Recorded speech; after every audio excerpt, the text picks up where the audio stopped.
What is up, guys, and welcome to this off-season episode. Let's segue into some preseason takeaways because there are some preseason games. I know that's not what we're really going to talk about this whole entire episode, but let's talk about some preseason takeaways. The defense is swarming. I mean, we knew that this offense is really good with Cat, Mikel in there. Cat can stretch the floor, run pick and rolls with Jalen. Jalen Brunson is Jalen Brunson. Mikel Bridges can catch and shoot, can do stuff off the dribble, can be a second option, can be a third option on nights.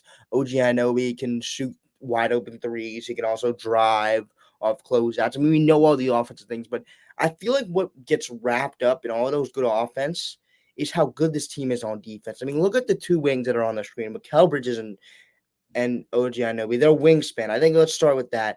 The way they can get those basketballs that are passed, like that I don't think anybody can get in this world, where it's passed and Mikel Bridges just sticks out his hand and he's just able to just grab and go the other way. It's crazy how big his wingspan is. And I think same thing with OG, but it was so like when I turned on the game because I was watching a lot of the Mets game in the second half. Mikel Bridges was just his wingspan was just too disruptive for this Wizards team. I know it's the Wizards and they don't even have their best player, so it's like the Wizards without their best player. It's just like kind of nothing. It's kind of like your JV team in high school. No, it's not like that. But you know, um, but Mikel Bridges was so disruptive.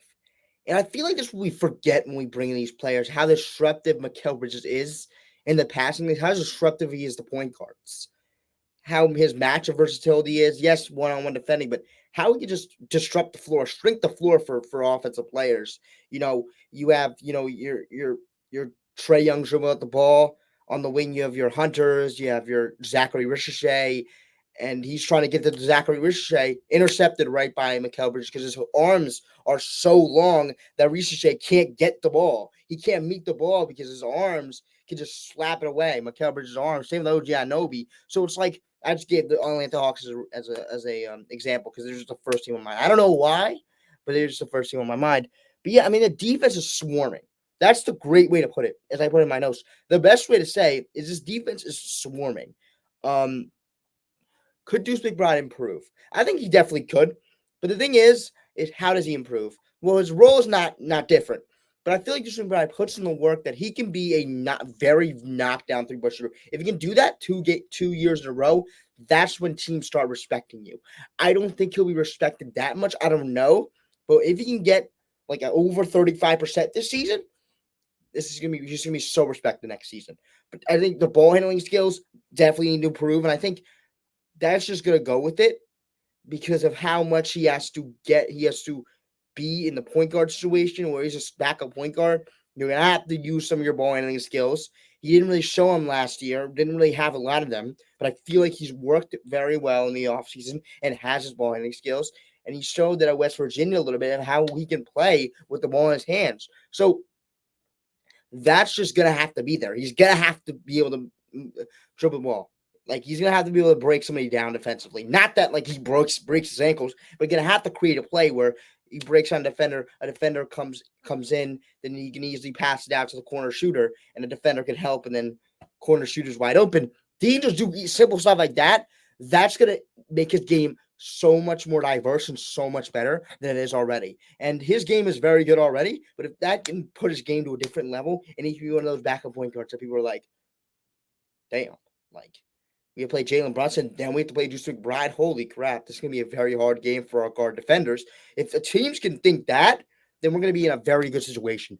Um, why Landry Shamet is such a good pickup? Well, when your bench is really like scarce when it comes to just shot creation, getting buckets, getting those spot up shooters, and getting those veterans who you can trust a little with the ball in their hands, that's perfect. I mean, I've trusted Leon Rose a lot with what he done. Getting Landry Shaman in the free agency is nice. The guy is a constant veteran, and he can shoot the ball, put the ball on the floor. I mean, he's just perfect.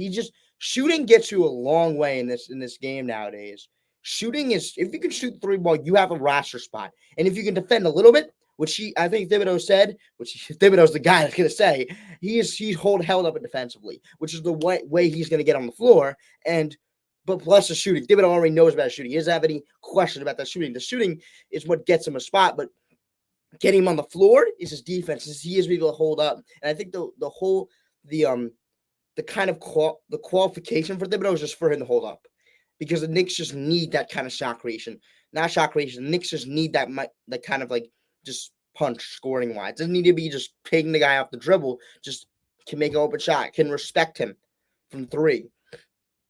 Because if people can help on Deuce or Kolek, that's gonna be a hard day. Because then the guys are in the gaps and you can just leave guys open. But Landry Shamet, people respect him a lot from three. And that's going to just be help defenders in the gap. Help defenders not going to be that much in the gaps because they're all going to be focused on this is Landry Shamet in the corner. He's a great 3-point shooter. Let's get ready to close out. So that's why he's big. Cat's a very underrated passer. I want to kind of give you visual of what I saw. Is Karl-Anthony Towns got the ball from Jalen Brunson. He caught it. Jalen Brunson went backdoor. Found him. Was missed it. It was a missed layup, but he found him right backdoor. He cut right backdoor. And Cat was able to find him. But that's because of how much of an underrated passer Cat can be. And I think as a just scorer in general, people look at you. Eyes are all on you. When you have players like Karl-Anthony Towns or Julius Randle or Jalen Brunson, eyes just are on you. So people can make backdoor cuts and bang. Karl-Anthony Towns can just shoot it down there, and it's an easy layup because the eyes are on you. And that's important that Cat can be an underrated passer in this league. Because he catches the ball. Everybody's looking at Cat because he's one of the best centers in the league. You look at him, and there goes somebody backdoor. There goes Landry Shamet backdoor. There goes Brunson backdoor. There goes McBride backdoor. And you're just looking at it like, I'm trying to look at Cat, but I need to remember who I'm guarding. There goes Deuce McBride. Because I'm looking at Cat and see what he can do, see if I can help. But there goes my defense. There goes my assignment right backdoor. 61 points while shooting 29% from three in the first half is huge. Huge for this Knicks team, because you got to be versatile if you want to be one of those top teams offensively, which the Knicks definitely will be. You have to be versatile. I know this Knicks team, we get OG, we get Mikal Bridges, they're such good three-point shooters. We get Karl-Anthony Towns, 3-point shooter. But let's remember, Knicks can run a pick and roll with Jalen Brunson and Karl-Anthony Towns. We'll get to that later, and get those 2 points. Like, OG Anunoby can attack and close out and get those 2 points. Mikal Bridges can knock down a mid-range jumper and get those 2 points. Like, you don't have to be shooting threes all the time. If they ain't falling, you have offensive weapons that can get you 2 points. And if you keep yourself in the game or shooting 29% from three, and you can have 61 points, that's impressive. That's impressive because this Knicks team all offseason was like, this Knicks team can spread the floor. But let's remember, this Knicks team can get you 2 points as well. They have offensive weapons who can get 2 feet in the paint. So people need to remember that. And that's just a stat that makes people remember that this Knicks team can get 2 feet in the paint. Doesn't need to just settle on the 3-point shot. Why the Cat pick and roll with Brunson is unguardable? Well, it's the shooters again. I'm telling you, the spacing. The spacing is important because no one can help. You cannot help off of OG Anunoby. You cannot help off of Mikal Bridges. So it's a 2-man game of Cat with no help. Cat and Brunson, 2-man game. Brunson's one of the smartest. I think he's probably a top 3 smart point guard in the league. You have Chris Paul up there. I think he has the smarts of Chris Paul, in my opinion. He's just very smart. It doesn't have to be that he passes very well. He's just smart. He's just so smart that he knows, like, when a defender's overhelping off the pick and roll. So we can just, when a defender's overhelping off the pick and roll, hedging his pick and roll, where he can just dive down to Cat for a layup. Or if a defender from the corner is helping, he can just throw it out to Mikal or OJ. So that's just the smarts of Brunson and Cat. That's what makes him unguardable, is how smart Brunson is. Like, there's a lot of stuff where, like, okay, you have a point guard running a 2-man game, but is that point guard really as smart as Brunson? Because Brunson's one of the smartest point guards in the league. He knows what's happening on the court. And that's why I trust Brunson so much. More than just his scoring ability. He has 25 points per game. Oh, blah, blah, blah. 30 points, 40 points. Yes. But how smart he is affects me more than when he has 40 because that keeps the defenses off balance. Because he's so smart, you cannot make a mistake. And once you do, off the pick and roll, bang, down the catter. He's gonna have a mid-range jumper. So I trust every single thing he does off that pick and roll, which makes it unguardable. Um, yeah, the Jazz. Danny Ainge, what the heck are you doing? 2 first-round picks for Walker Kessler. Leon Rose said no. This is the thing is, this is why I trust Leon Rose because he knows what's going to happen. He knows stuff.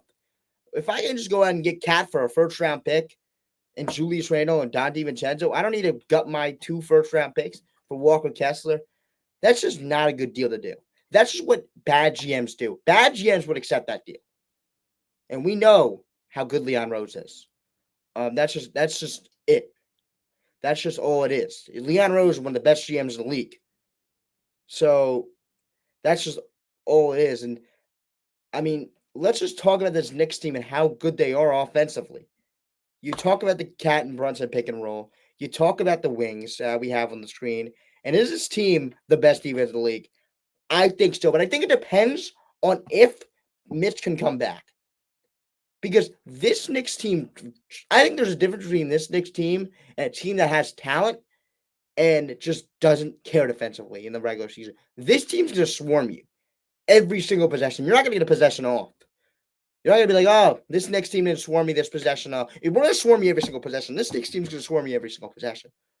So that's the thing about this Knicks team that puts them on top of other teams because other teams just are not trying one possession, just let them score. No, this Knicks team's going to be up in your face. And it's great they play for Tom Thibodeau, too. And it just gives Tom Thibodeau his defensive players he needs, and he can just throw up a scheme. And the thing is, Mikal Bridges is going to play very well on this Knicks team because of how his situation is. This situation is way better because of his coach. And his coach is Tom Thibodeau. His coach is not Jacques Vaughn. His coach is not Steve Nash. Oh, that was before. His coach is not Jacques Vaughn. So he's gonna be very caring defensively, and he's not gonna have that load offensively. He can have 16 points per game. He can have 18